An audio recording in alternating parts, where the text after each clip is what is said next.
Good morning friends. मैं doctor VK Mishra from gastro liver hospital Swaroop Nagar Kanpur. आज की तारीख में यंगर जो पॉपुलेशन है, जो आईटी जॉब्स में है या अदरवाइज दूसरे जॉब्स में हैं, उनको बहुत सारे घंटे काम करना पड़ता है। जो लोग हैं उन्हें लंबे समय काम करने की आदत पड़ जाती है, एक इंटेंस काम करने की आदत पड़ जाती है।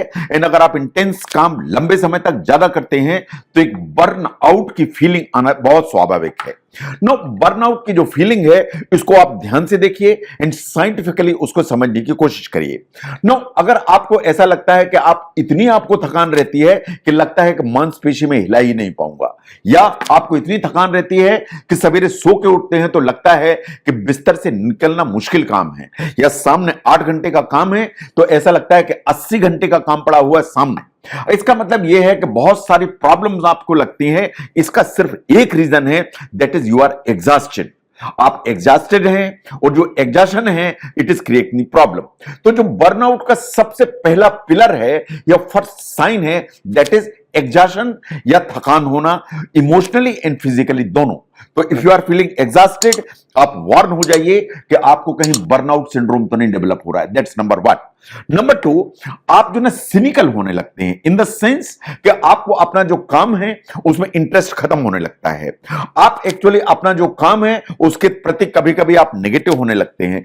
इवन एक केयरलेस एटीट्यूड डेवलप होने लगता है उसी काम के लिए जिसे आप बहुत इंटरेस्ट से पहले करते थे। अगर ऐसा है तो ये सेकंड सिम्टम है कि आपको बर्नआउट सिंड्रोम डेवलप होने लगा है। नंबर 3, आपको लगता है कि आप एकदम यूजलेस हैं, इन द सेंस कि अगर हम थर्ड सिम्टम को देखें, ये इंडिकेट करता है कि आपको अगर इस तरह की फीलिंग है कि मैं इनकॉम्पिटेंट हूं, ये काम नहीं कर पाऊंगा। आपको ऐसा लगता है कि आप जो भी काम करते हैं उसमें आप इफेक्टिव नहीं हैं या इफेक्टिव नहीं रहेंगे। इसका मतलब यह है कि आपको लैक ऑफ अकम्प्लिशमेंट होती है, इन प्रोडक्टिविटी आपको लगता है कि आपकी उतनी नहीं है जितनी होना चाहिए। तो अगर हम ध्यान से देखें तो number 1 is the exhaustion, number 1 is your behaviour in the sense कि नेगेटिव एटीट्यूड या careless attitude, and third one is कि आपको लगता है कि आप यूजलेस हैं एंड आपकी प्रोडक्टिविटी कम है एंड आप इनकॉम्पिटेंट हैं। अगर इस तरह की जो फीलिंग आना चालू हुई, तीनों ये इस चीज का इंडिकेट है, ये तीनों पिलर हैं जो इंडिकेट करते हैं कि आपको बर्नआउट सिंड्रोम हो रहा है। नाउ अगर हम ध्यान से देखें तो इसके अलावा बहुत छोटे छोटे और भी सिम्टम्स हैं जो आपको वॉच करने की जरूरत है। अगर आपको लगता है कि आपको डिप्रेशन आ रहा है, इन द सेंस आप एग्जॉस्टेड हैं, आप सिनिकल हैं या आप यूजलेस फील कर रहे हैं, तो इट इज क्वाइट पॉसिबल कि आपको हल्का सा डिप्रेशन सेट इन हो रहा है, which is creating the problem. जो स्टडीज हैं वो ऐसा मानती हैं कि जो लोग डिप्रेशन के लिए प्रोन होते हैं उन्हें बर्नआउट से जो प्रोन होने की पॉसिबिलिटी है वो हमेशा बढ़ जाती है। ये दोनों इंटरकनेक्टेड हैं। तो इसका मतलब यह है कि अगर आपको डिप्रेशन की फीलिंग है तो बर्नआउट सिंड्रोम जल्दी सेट इन होगा, because they are interconnected. Now अगर आप काम करते हैं, आपको लगता है कि आप अपने जॉब को हेट करते हैं, इन द सेंस कि अगर आप हेट करते हैं तो स्टडीज ऐसा मानती हैं कि बर्नआउट सिंड्रोम का बहुत इंपॉर्टेंट फीचर है, क्योंकि ऐसा होगा तो आप वर्क से एब्सेंट ज्यादा होंगे एंड बहुत सारे फिजिकल एलिमेंट्स आपको आने लगेंगे। नाउ आपको अगर फिजिकल सिम्टम्स आ रहे हैं जैसे ब्लड विजन है या प्यास ज्यादा लग रही है, ये कभी कभी बर्नआउट के फीचर्स होते हैं। वैसे तो ये डायबिटीज के फीचर्स हैं, लेकिन जब बर्नआउट सिंड्रोम होता है तो स्टडीज ऐसा मानती हैं कि पॉसिबिलिटी ऑफ गेटिंग डायबिटीज वो आपको हमेशा बढ़ जाती है।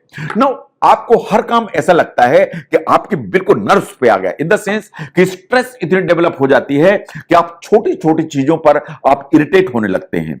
आपने को-वर्कर्स के ऊपर, आपने कस्टमर्स के ऊपर, अपने क्लाइंट्स के ऊपर आप इरिटेट होकर आप शाउट करना चालू कर देते हैं। दैट मींस कि बर्नआउट सिंड्रोम आपको सेट इन हो रहा है। ये और भी खराब हो सकता है, एंड एट टाइम्स जो एंगर है बिल्कुल ओवर्ट हो सकता है, एंड आपको बहुत ज्यादा गुस्सा आना शुरू हो सकता है। यह भी बर्नआउट सिंड्रोम का एक फीचर है।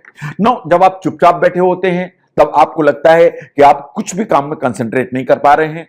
आपका जो ब्रेन है वो यहां से वहां भाग रहा है या माइंड वंडर कर रहा है, फॉरगेटफुलनेस डेवलप हो रही, ये भी सब जो फीचर्स हैं ये वास्तव में बर्नआउट सिंड्रोम के फीचर हैं। अगर आपको लगता है कि आपको नींद आने में प्रॉब्लम है या नींद एक बार लग गई लेकिन नींद लगी रहने में प्रॉब्लम है, तो स्टडीज ऐसा मानती हैं कि बर्नआउट सिंड्रोम का फीचर हो सकता है। नो, जो आई मीन इस तरह की जो टर्म है जो क्वाइन हुई कि बर्नआउट सिंड्रोम होता है, ये आई कहां से? इन 1974 में एक साइकोलॉजिस्ट हैं mister Herbert Freudenberger, he was the one जिन्होंने बर्नआउट सिंड्रोम की जो डेफिनेशन है एंड द नेम है was coined out. What he said was कि बहुत सारे सिर के दर्द आपको चालू हो जाते हैं इस तरह के फिजिकल कैरेक्टरिस्टिक्स के साथ में, ये वास्तव में कभी कभी बर्नआउट सिंड्रोम का सिम्टम्स होते हैं। तो अगर आपको हेडेक चालू हुआ तो एक बार सोच के देखिए कि बर्नआउट सिंड्रोम तो नहीं है। कभी कभार पेट में दिक्कत, पेट में जलन, एसिडिटी, पेट में जो प्रॉब्लम्स वो भी बर्नआउट सिंड्रोम के चलते होती हैं। नो, अगर आपको बर्नआउट सिंड्रोम है तो आपको एग्जॉशन होगा, आपको बहुत सारी साइकोलॉजिकल प्रॉब्लम आएंगी, इन उसके चलते होगा ये कि बहुत बार ऐसा होगा कि आप अपने काम से छुट्टी लेने की कोशिश करेंगे, या ऑन द कंट्री उल्टा भी कर सकते हैं कि आप ज्यादा काम करने लगे। ये भी एक बर्नआउट सिंड्रोम का ही फीचर है। इसके अलावा आपको जब डिप्रेशन, एंजाइटी, स्ट्रेस होती है तो आप एक्चुअली अल्कोहल, ड्रग्स, स्मोकिंग इसमें ज्यादा इंडल्ज कर सकते हैं। अगर ऐसा है तो खुली आंख से देखिए कहीं इन सब के पीछे बर्नआउट ही रीजन तो नहीं है। ना, बर्नआउट लंबे समय चलेगा, आप ध्यान नहीं देंगे, आप अपने काम में लगे रहेंगे, तो इट्स क्वाइट पॉसिबल कि आपका जो ब्लड प्रेशर है वो बढ़ने लगे, ऊपर की तरफ शूट होने लगे। तो अगर हम बर्नआउट सिंड्रोम को देखें, अगर आप ज्यादा काम करते हैं, आपका काम बहुत इंटेंस है, आपके वर्किंग आवर्स लार्ज हैं, तो कभी कभी आपको बर्नआउट सिंड्रोम होने लगता है। बर्नआउट सिंड्रोम में जो प्रॉब्लम्स खड़ी होंगी, नंबर 1 तो आएगा एग्जॉशन, ये सबसे इंपॉर्टेंट पिलर है। नंबर 2 आएगा सिनिकल जो है ना बिहेवियर, नंबर 2 जो है, एंड नंबर 3 आपको लगेगा you are incompetent and useless. ये 3 पिलर्स हैं जो इंडिकेट करते हैं कि आपको बर्न आउट सिंड्रोम डेवलप हो रहा है। अगर ऐसा है तो बाकी सिम्टम्स को भी पहचानिए, तभी आप इन समस्याओं को करेक्ट करेंगे, तभी आप ठीक रह पाएंगे। अगर बर्नआउट सिंड्रोम, उसके सिम्टम्स, उनको समझने में यह वीडियो हेल्प करता है, जरूर शेयर करें। मैं doctor VK Mishra from gastro liver hospital, Swaroopnagar, Kanpur. Thank you very much.